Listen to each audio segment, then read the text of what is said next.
ရှင်။ OV ပါ။ OV တို့ဒီနေ့ကျောင်းသွားမှာဖြစ်ပါတယ်။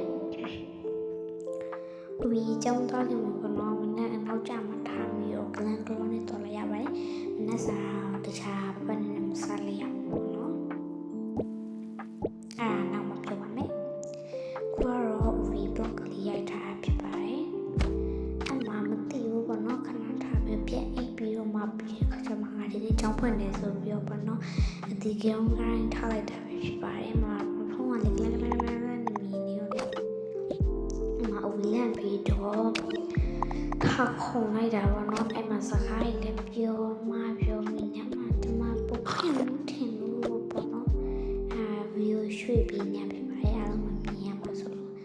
ရေဆုံးရှည်တောက်မယ်ပြီးရင်တော့ရေချိုးတို့ရဲ့ဒီရေချိုးဆောင်ရပါတယ်တော့ရေချိုးဆောင်လေးတက်သွားပါပြီပြီးတော့ဆင်တော့ OV တို့ Patreon နဲ့တော့ပါမယ်ဗီဒီယိုကလည်းနည်းနည်းတော့တူတယ်ပေါ့နော်ဒါတော့မှ speed ထဲရတယ်ပေါ့နော်ဒါကိုမြင်ရပါဘူးအဲ့တော့ OV လောက်ပြီးတော့ပါပြီရေချိုးပါမယ်ရေချိုးပါဆိုတော့ OV မနာတဲ့တော့တိုက်ပါတယ်တော့လိုက်တာအစ်မွေရသေးလို့ပါဝယ်ရတော့ဝယ်ထားပေါ့နော်တကယ်မရှိသေးလို့ပါ OV တို့ကိုကန်ဒီဒါမှာဆိုရင်တည်းလေးအေးနေပေါ့နော်မိုးတွေလည်းရွာနေပါပြီဒါပေမဲ့ season ဆိုတော့ပါနော်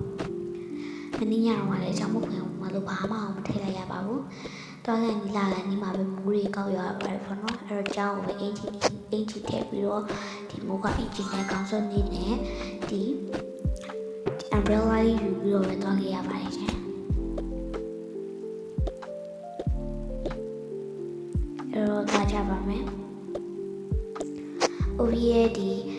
ထုတ်ကားရဲ့နောက်ခံအတန်းပေါ့နော်ဒီ video record ကတိတ်ပြီးတော့မဖြစ်လို့အတန်လေးကြားနေရတော့အားလုံး sorry ပါလို့ပြောချင်ပါတယ်။ရေစောပြီးတော့ဆိုရင်တော့ second run ပဲဖြစ်ပါတယ်။အောက်စင်ပါမယ်။အဲ့ဒီအချိန်မှာပဲမိုးရနေတာကိုအပြင်မှာထိုင်ကုန်ကြီးရဲ့ဒီယောဂလုပ်တဲ့ဟာရေပေါ့နော်။အဲ့ကောစောရဲ့အိမ်မှာကျန်နေရပေါ့နော်။အဲ့ဒါလေးတွေကိုလည်းထုတ်လိုက်ရပါသေးတယ်။တော်သေးလို့ဘာမှတော့မဆိုပါဘူးမိုးရတာလေ9မိနစ်လောက်ပဲရှိသေးရဆိုတော့ပေါ့နော်အဲ့တော့ဘာမှမနှက်စာမရှိတဲ့နေပဲရအောင်မနေရပါရဲ့အချိန်အသိလောက်တော့ပါဘူး10မိနစ်လောက်ပဲကျွန်တော်ဖြစ်တဲ့အတွက်ဘုတ်အချိုလေးတစ်ထုပ်ပဲယူလိုက်ပါတယ်ဟဲ့ယူပြီးတော့က best scout တော့ဆက်မှာဖြစ်ပါတယ်ရှင်ဒီလိုရတော့လောက်ပါပဲရှင် see you next video bye